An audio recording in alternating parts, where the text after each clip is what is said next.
Did you know for The Grinch? The studio originally wanted Benedict Cumberbatch to voice the Grinch using his natural voice, but Cumberbatch felt that, since the rest of the cast is American, the Grinch should have an American accent. 2.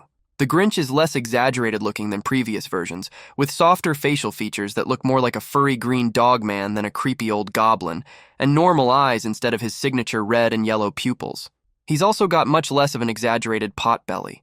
Furthermore, the previous versions established that the Grinch lives in self-imposed exile away from the Who's. This movie shows that the Grinch regularly visits Whoville to buy groceries. Presumably, as a result of him coming down to their town often, the Who's don't despise or fear him as much as the Who's do in How the Grinch Stole Christmas or It's Grinch Night, where the Grinch's impending arrival is a big deal. 3. This movie was originally scheduled for a November 2017 release, but was moved to November 2018. This was presumably to avoid competition with Sony Animation's The Star, another animated Christmas-related movie. Did you know for The Hunchback of Notre Dame, the song Hellfire is considered one of the darkest songs written for a Disney film, and was nearly cut from the film. For the scene where Judge Frollo sees Esmeralda dancing in the fire before him, the MPAA insisted that the Disney animators make Esmeralda's clothing more well-defined, as she seemed unclothed. 2. Frollo is considered one of the darkest and most evil Disney villains, even more so than his original counterpart in the novel. Walt Disney Studios purposefully meant for him to be as evil as possible in an attempt to avert the trope evil is cool, common to many Disney villains. 3. Tom Hulce was cast as Quasimodo following his first audition for the role, and according to the actor, he noticed during the audition that the Disney executives, producers, and directors were staring at the floor. It looked like everyone was at a memorial service until he noticed the floor was lined with storyboard sketches. According to Kirk Wise, the filmmakers like to audition the voices with our eyes closed, so we see the character's face. Did you know for the Santa Claus, Tim Allen has a criminal record, and Disney has a strict no hiring of ex-cons policy? An exception was made in this case. This was also the first lead film role for Tim Allen. 2. The dance that Tim Allen, Eric Lloyd, David Krumholtz, Paige Tamata, and the other elves do to ZZ Top's Gimme All Your Lovin' during the montage before Scott's second Christmas Eve, as Santa was improvised and done in one take. The director kept it because it was so good. 3. The role of Scott Calvin was written with Bill Murray in mind. After reading the script and being offered the lead role, Murray declined, saying he didn't think it suited his humor. 4. One of the children in Charlie's class during Parents' Day is an elf with pointed ears, which can be clearly seen when Charlie pulls the snow globe out of his backpack. When Charlie tells the class that his dad is Santa Claus, the elf boy is the only one who doesn't laugh. 5. For 1 week in November 1994, Tim Allen had the #1 movie at the box office, the #1 rated television show Home Improvement, and the #1 New York Times bestselling book Don't Stand Too Close to a Naked Man.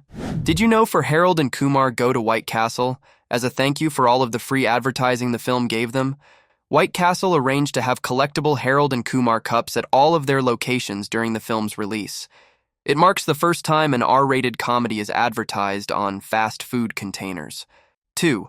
Ryan Reynolds shows up as a doctor in the movie and wipes Kal Penn's brow after he completes surgery on the man. This is a tribute to a scene in Van Wilder where Kal Penn wipes Ryan Reynolds' brow during the infamous baked goods scene. 3. This movie relaunched the career of Neil Patrick Harris, who then won the role of Barney Stinson on How I Met Your Mother. 4. Co-writer John Hurwitz told the New York Times that if Neil Patrick Harris had turned down the role, their second choice was Ralph Macchio, who, like Harris, was best known for a wholesome role. In Macchio's case, The Karate Kid and its sequels. 5. A few days before shooting the movie, John Cho knocked on Kal Penn's door and told him, "If we're supposed to best friends, we'd better start hanging out together." They went to get a beer together, and under artificial conditions, began a real friendship. Did you know for Cheaper by the Dozen, Tim Allen, Kurt Russell, and Tom Hanks were considered for the role of Tom Baker? 2. Jared Padalecki was originally supposed to play Charlie Baker, but was unable to do so. He was then asked to play the unnamed bully because they wanted someone who was taller than Tom Welling. 3. After the meat-soaking scene, Steve Martin's character, Tom Baker, says, "Where did they come up with soaking his underwear in meat?" Actually, the idea of the kid soaking Hank's underwear in meat was Steve Martin's idea. 4. This film is based on the real-life Gilbreth family. The name Gilbreth appears several times throughout the film as Kate's maiden name. The Gilbreth family had 6 boys and 6 girls. Also, they did not have any twins. All the children were single births, and the father regretted this because he felt multiple births to be more efficient. 5. When the film was made, neither Steve Martin nor Bonnie Hunt, who played the parents of 12 children, had ever had a child in real life. Steve Martin first became a father years later in February of 2013, when his wife Anne Stringfield gave birth to his first child. Did you know for Jingle All the Way, Sinbad improvised the majority of his lines? Arnold Schwarzenegger also improvised many of his responses in his conversations with him. 2. Producer Chris Columbus wanted Joe Pesci to play Myron, but he was deemed too short, at 5 feet 3, next to Arnold Schwarzenegger, who is 6 feet 2. Schwarzenegger had previously appeared in 2 films alongside Danny DeVito, who is even shorter. 3. Arnold Schwarzenegger enjoyed the film.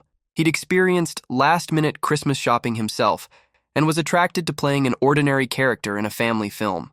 4. In March 2001, a U.S. District Court jury in Birmingham, Michigan, ruled that 20th Century Fox stole the script idea from Detroit high school biology teacher Brian Webster. The studio was ordered to pay $19 million, later reduced to $1.5 million.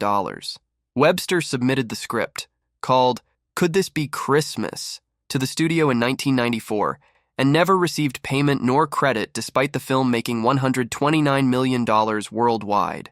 The studio appealed, claiming Webster's script was submitted after they had purchased a treatment of what would become this movie's script, and the verdict was reversed. Did you know for The Impossible, many of the extras were actual survivors of the tsunami? 2. The crew filmed partially on location at the actual resort, since rebuilt, where the Balan family was holidaying when the tsunami hit. For the destruction scenes, a scaled model of the resort was used. The scene where the tsunami hits the resort could only be filmed once. It would have cost too much money to rebuild the set. 3. The family on which this story is based were present during the whole shooting process.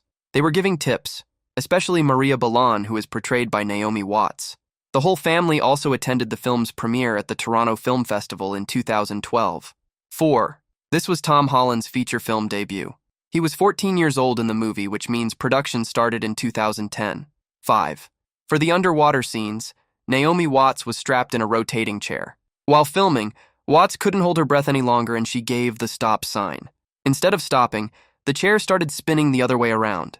Later, it was revealed that it was a technical error, and Watts stated that she felt very scared and hated the chair for that reason. Did you know for Starship Troopers, Michael Ironside was Casper Van Dien's mentor on the film, as his character mentor and also in real life, behind the scenes and on set, and I still hear his voice and everything when I'm acting, to this day. The same goes with Clancy Brown. Both of them, they influenced me more than they know. 2. Casper Van Dien revealed a funny incident when he was picking up his 2 daughters from school. I went by the line at school to pick up my kids. I drive up to the school, and when I get there are these 6, 10, and 8-year-old boys hanging out with my daughters. I pull up in the line, and the boys go, "Johnny Rico, why didn't you tell us your dad was Johnny Rico?" And I said, "What are you boys doing watching Starship Troopers?" And they said, "Our dads made us watch it with them." Then my daughters get in the car, and my 10-year-old says, "Dad, were you really naked in Starship Troopers?" Then my 8-year-old says, "Wait, like naked?" And I said, "Yup." And she said, "Oh my God, my life is ruined. That was the longest 3-minute ride home I have had in my life."